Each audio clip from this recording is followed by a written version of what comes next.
Hi friends, welcome to our channel. ఇదే మొదటిసారి అయితే మీరు మా ఛానల్కి రావడం త్వరగా సబ్స్క్రైబ్ చేసుకోండి. ఇంకా చాలా వీడియోస్ నేను లోపల కుప్పలుగా దాచించాం మీకోసం. రీసెంట్గా రిలీజ్ అయిన ప్రిడేటర్ బ్యాడ్లాండ్స్ అనే హాలీవుడ్ మూవీ చూడటం జరిగింది. టోటల్ రన్ టైం వచ్చేసి 1 గంట 47 నిమిషాలు అండ్ ప్రొడక్షన్ కాస్ట్ వచ్చేసి అప్రాక్సిమేట్లీ $200 మిలియన్. మీకు తెలిసే ఉంటుంది, ప్రిడేటర్స్ కాన్సెప్ట్ మీద ఇప్పటికీ ఆల్మోస్ట్ 8 మూవీస్ పైన వచ్చినట్టున్నాయి 1987 నుంచి స్టార్ట్ చేస్తే. రీసెంట్ టైమ్స్లో అయితే కిల్లర్ ఆఫ్ కిల్లర్స్ అనే యానిమేషన్ యాంథాలజీ ఫిల్మ్ వచ్చింది 2025లో.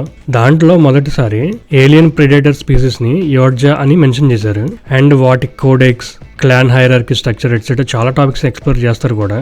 ఈ మూవీ చూడాలంటే ముందు పార్ట్ చూడాలా అంటే అట్లీస్ట్ 2022లో వచ్చిన ప్రే అండ్ ఇందాక చెప్పిన యానిమేషన్ మూవీ చూస్తే కొంచెం ఐడియా వస్తుంది what is this all about అని. నా మూవీ ఎక్స్పీరియన్స్ చెప్పాలి అంటే బాగా నచ్చింది అండ్ అక్కడ కూడా బోర్ కొట్టలేదు. ఎందుకో ఈ వీడియోలో డిస్కస్ చేద్దాము పాజిటివ్స్ అండ్ నెగిటివ్స్ అన్ని కూడా. అసలు ప్లాట్ లైన్ ఏంటి అంటే, యోర్జా ప్రైమ్ అనే ప్లానెట్లో ప్రిడేటర్స్ అనే స్పీసీస్ ఉంటుంది అండ్ ఈచ్ ప్రిడేటర్ని యోర్జా అని పిలుస్తారు. ఆ క్లాన్లో ఒక యంగ్ యోర్జా తన గ్రేట్ వారియర్స్లో స్థానం కోసం డేంజరస్ హంట్ని స్టార్ట్ చేసి గన్నా అనే భయంకరమైన ప్లానెట్లో ల్యాండ్ అవుతాడు. తర్వాత ఏం జరిగింది, స్ట్రెంగ్త్, సర్వైవల్ అండ్ హానర్ గురించి ఏం తెలుసుకున్నాడు అనేది మూవీలో చూస్తాము. పాజిటివ్స్ చెప్పాలి అంటే ఇంట్రెస్టింగ్ స్టోరీ లైన్ అని చెప్పొచ్చు. స్టార్టింగ్ నుండి టైటిల్ కార్డ్స్ పడేదాకా గూస్ బంప్స్ అని చెప్పాలి. ఎస్, ఇలా ఉండాలి సైఫై యాక్షన్ మూవీ అంటే అన్నట్లు. అండ్ ఆల్సో బ్యాడ్లాండ్స్లో ఏమేమి ఉంటాయి, తర్వాత ఏం జరగబోతుంది అన్నట్లు క్యూరియాసిటీని బాగానే తీసుకెళ్లారు. రైటర్ అండ్ డైరెక్టర్ వచ్చేసి డాన్ ట్రాటెన్బర్గ్. ఈయన ఇంతకు ముందు Predator, killer of the killers and 10 Cloverfield Lane అనే మూవీస్ తీశాడు. స్క్రీన్ ప్లే వచ్చేసి Patrick Aison and Brian Duffield చేశారు. రిఫ్రెషింగ్ ఐడియాస్ అని అనిపించింది కన్సిడరింగ్ ప్రీవియస్ మూవీస్. 2022లో వచ్చిన ప్రే మూవీలో లీడ్ యాక్టర్ లేడీ అండ్ ఈ మూవీలో ప్రిడేటర్ స్టాండ్ అలోన్ జర్నీ చూపించడం కానీ డైరెక్టర్ డాన్ కి ఉన్న విజన్ ని అప్రిషియేట్ చేయాలి. And movie series is going in correct path అని నాకు అనిపించింది. క్యారెక్టర్ ఆర్క్ బాగా డిజైన్ చేసుకున్నారు. నా దృష్టిలో క్యారెక్టర్స్ ఎప్పుడూ కూడా ఎవాల్వ్ అవుతూ ఉండాలి. నేను అప్పుడెప్పుడు అలా రాసుకున్నాను, అలాగే పని చేయాలి, కొత్తగా ఉండకూడదు అంటే మాత్రం జనాలకు కూడా విసుగొచ్చేస్తుంది ఓవర్ ద పీరియడ్.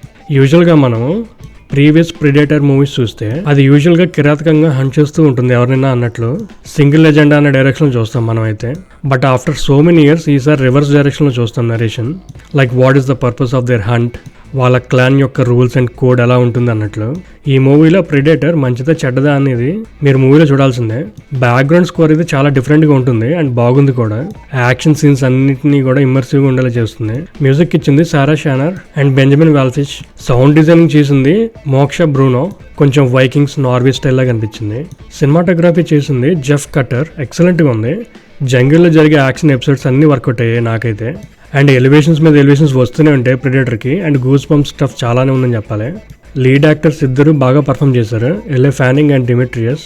కొన్ని ఎమోషనల్ సీన్స్ ఉన్నాయి అండ్ కొన్నిట్లో లైట్ హ్యూమన్ కూడా ట్రై చేశారు. Editing by Stefan Grube and David Trachtenberg బాగుంది. నాకు ఎక్కడ కూడా డిస్కనెక్టెడ్ అని అనిపించలేదు. అండ్ మూవీలో కొత్త మాన్స్టర్స్ అండ్ క్యారెక్టర్స్ని ఇంట్రొడ్యూస్ చేశారు కూడా. విజువల్ ఎఫెక్ట్స్ అయితే టాప్ నాచ్లో ఉన్నాయి. నాకు ఎక్కడా కూడా తేడాగా ఉందేంటి, ఆర్టిఫిషియల్గా ఉందేంటి అన్నట్లు అనిపించలేదు. Considering that budget and IMAX వర్షన్లో చూడడం వల్ల చాలా సీన్స్ ఎంగేజింగ్గా, ఇమర్సివ్గా ఉన్నాయి. Edge of the seat, nail biting అనేటట్లు. ఓవరాల్గా చూస్తే ఈ మూవీ నా దృష్టిలో టెక్నికల్లీ సాలిడ్ ఫిల్మ్ అని చెప్తాను. నెగిటివ్స్ చెప్పాలి అంటే నాకు అంతగా ఏమీ లేవు. కాకపోతే ప్రీ క్లైమాక్స్ కొంచెం రష్డ్ అనిపించింది. ఇంకొంచెం డిఫరెంట్గా ట్రై చేసి ఉండొచ్చు. లైక్ కొంచెం ప్రెడిక్టబిలిటీ వస్తుంది అవతార్ మూవీస్లో లాగా. అంటే రోబోటిక్స్, హ్యూమన్స్, సైంటిఫిక్ రీసెర్చ్ అనేటట్లు. ఇదేం స్పాయిలర్ కాదు, ట్రైలర్లో ఆల్రెడీ చూపించారు వాళ్ళు. బట్ క్లైమాక్స్లో ట్విస్ట్ బాగుంది అండ్ క్యూరియాసిటీని క్రియేట్ చేస్తుంది కూడా. Adult scenes are bad language ఏమైనా ఉన్నాయంటే ఏమీ లేవు. పోస్ట్ క్రెడిట్ సీన్స్ ఏమైనా ఉన్నాయంటే ఒకటి ఉంది అండ్ సీక్వెల్కి కనెక్షన్ ఉంటుంది కూడా. కాకపోతే మూవీ ఎండింగ్లో వచ్చేస్తుంది. క్రెడిట్స్ రోల్ అయ్యేదాకా వెయిట్ చేయక్కర్లేదు అన్లెస్ మీకు టెక్నీషియన్స్ వర్క్ని అప్రిషియేట్ చేయాలనుకుంటే తప్ప. ఇదంతా కాదు బ్రో, అసలు మూవీ చూడొచ్చా లేదా అంటే, మీకు 1980sలో వచ్చిన ఆర్నాల్డ్ ప్రిడేటర్ మూవీ ఫేవరెట్ అయ్యి 2022లో వచ్చిన ప్రే కూడా నచ్చితే ఈ మూవీ నచ్చుతుంది, న్యూ డైరెక్షన్ వెళ్తుంది కాబట్టి. అలా కాకుండా ప్రిడేటర్ అంటే క్రూరంగా హంట్ చేయాల్సిందే పిచ్చి పిచ్చిగా, స్టోరీ లేకుండా, ఇలాంటి emotional stand alone story driven మా వల్ల కాదు అంటే నచ్చదు. ఈ వీడియోలో చెప్పింది కేవలం నా మూవీ ఎక్స్పీరియన్స్ మాత్రమే. Thanks for watching. Please like, share and subscribe to our channel. అంతేగాక మీ వాల్యుబుల్ సజెషన్స్ని కామెంట్ సెక్షన్లో మెన్షన్ చేయండి.